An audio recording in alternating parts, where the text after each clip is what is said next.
یہ سوال ہے کہ if someone is studying science and seems to be going away from deen, is there anything in the Quran which we can say to him to help him change his mind? And should we look for science in the Quran? یہ میں کبھی اس کو سمجھ نہیں پایا.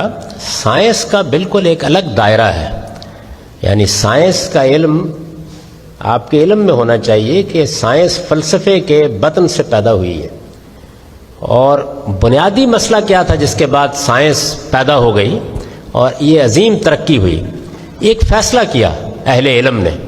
وہ فیصلہ یہ تھا کہ ہمارے لیے ما بعد طبیعت، میٹا فزکس یا ایتھکس کے معاملات کو سلجھانے کا کوئی عقل میں ذریعہ نہیں ہے، تو ہم ان معاملات کو الگ کرتے ہیں اور ہم مادے پر تحقیق کریں گے. یعنی یہ جو میٹر ہے، دنیا میں ایک مادہ ہے، میٹر ہے، اور ایک نفس ہے جو آپ کے اندر ہے.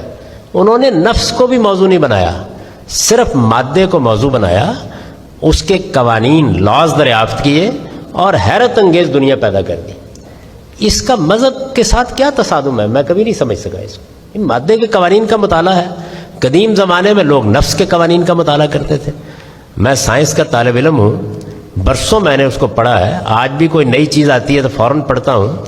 تو مجھے ہمیشہ حسرت رہی ہے کہ بتائیے کیا چیز ہے جس میں مذہب سے تصادم ہو گیا. مذہب کا موضوع مادے کی تحقیق نہیں ہے. سائنس کا موضوع یہ ہے، وہ مادے کی تحقیق کرے گی، قوانین دریافت کرے گی، نئی ایجادات کرے گی، نئی سہولتیں پیدا کرے گی، نئی دنیایں دریافت کرے گی. مذہب کا موضوع آپ کی آنے والی زندگی ہے، مذہب کا موضوع موت ہے. تو اس وجہ سے یہ دو بالکل الگ الگ میدان ہیں، ان کا آپس میں کوئی تعلق نہیں ہے. یہ ایسے ہی ہے کہ ایک ڈاکٹر کا کام یہ ہے کہ وہ آپ کو صحت کے بارے میں مشورہ دے، انجینئر کا کام یہ ہے کہ آپ اس سے مکان کا نقشہ بنوا لیں یا کوئی پل تعمیر کرا لیں. پیغمبر آپ کو یہ بتانے آئے ہیں کہ آپ کی اس زندگی کے بعد کیا ہونے والا ہے. اس پر سائنس نے کوئی تحقیق کر لی ہے، کوئی نتیجہ نکال لی ہے، کوئی نئی دنیا دریافت کر لی ہے، کوئی موت کے مسئلے کا حل تلاش کر لی ہے. تو سوال یہ ہے کہ تصادم کس جگہ ہے؟ سائنس کا موضوع مادے کی تحقیق ہے. ابھی تو وہ نفس کی تحقیق کا دروازہ بھی کھولنے کے لیے تیار نہیں ہے. یعنی آپ کے علم میں ہونا چاہیے کہ یہ جو فلسفے سے سائنس الگ ہو رہی تھی، تو علم نفسیات یا سائیکالوجی کو جب الگ کیا گیا تو اس کو ابتدا میں کہا جاتا تھا یہ سول کی سائنس ہے، روح کی سائنس ہے. تھوڑے عرصے میں سائنسدانوں کو احساس ہوا کہ سول تو تجربے اور مشاہدے میں آنے کی چیز ہی نہیں ہے. تو پھر اس میں ترمیم کی گئی کہ ہم سول کی سائنس نہیں بنا سکتے، یہ ہمارے بس میں نہیں، ہم بیہیویئر کو دیکھیں گے. تو اب سائیکالوجی سائنس بیہیویئر کی سائنس ہے. یعنی مجھ سے کیا رویے صادر ہوتے ہیں، میں کیا کرتا ہوں، لوگوں سے کیا معاملہ کرتا ہوں. تو سائنس کا اصلی کمال یہی ہے کہ انہوں نے اپنی عاجزی کا اعتراف کر کے اپنی زندگی شروع کی تھی کہ ہم صرف اس دائرے میں محدود رہیں گے جس کو ہم تجربے اور مشاہدے سے گزار سکتے ہیں. یہ بہت بڑا انقلاب تھا. چنانچہ سائنس کی کوئی اعلیٰ کتاب آپ اٹھائیں تو وہ شروع یہاں سے ہوتی ہے کہ ہم نے وائے کا جواب، کیوں کا جواب ترک کر دیا ہے، ہم ہو پر آ گئے. تو اس وجہ سے از راہ کرم اگر تو سائنس پڑھنے کا شوق ہے تو ذرا اعلیٰ درجے کی سائنس پڑھیے. یہ کوئی طریقہ نہیں ہے کہ یہ خیال کر کے اچھا سائنس نے مادے کا یہ قانون دریافت کر لیا، یہ قانون دریافت کر لیا تو اس سے مذہب کو کوئی خطرہ لاحق ہو گیا.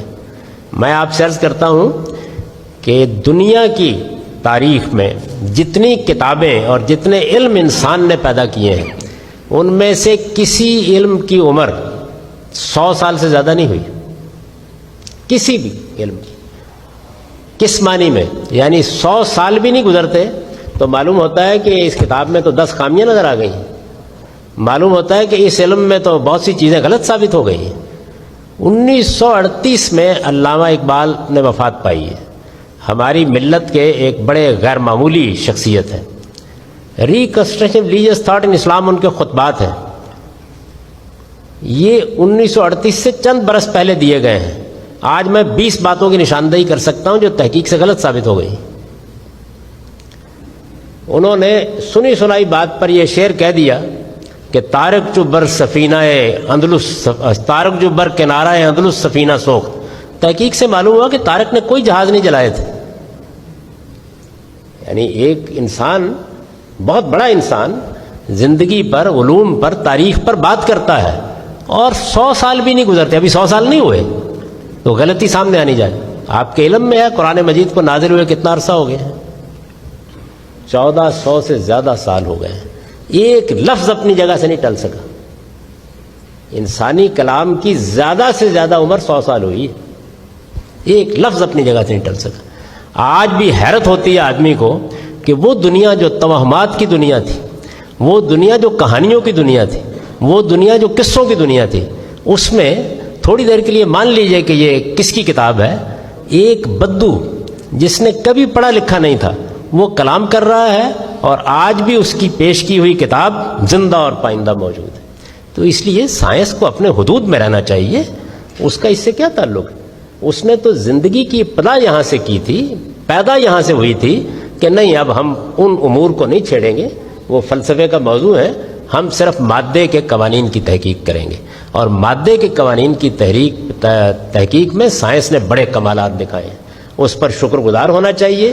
لیکن اگر اس سے تجاوز کر کے سائنسدان کوئی بات ارشاد فرمانے کی کوشش کر رہے ہیں تو ان کی خدمت میں عرض کرنا چاہیے ایاز قدر خود بشناس، یہ آپ کا دائرہ نہیں. اس کے علوم دوسرے ہیں، اس کے دلائل دوسرے ہیں. آپ جس علم کے ماہر ہیں اس پر گفتگو کریں. تو اس علم میں ابھی نہ موت زیر بحث ہے، نہ زندگی کی حقیقت زیر بحث ہے. یہ سارے ابھی اسی طرح پڑے ہوئے ہیں، کوئی چیز نہیں ہے. زندگی جس شکل میں موجود ہے سائنس اس کا مطالعہ کر رہی ہے. کیسے ہو رہا ہے وہ آپ کو یہ بتا دے گی کہ مرغی کے انڈے سے بچہ کیسے نکلتا ہے، کیوں نکلتا ہے یہ نہیں بتا سکتا، یہ اس کا دائرہ نہیں ہے. سوال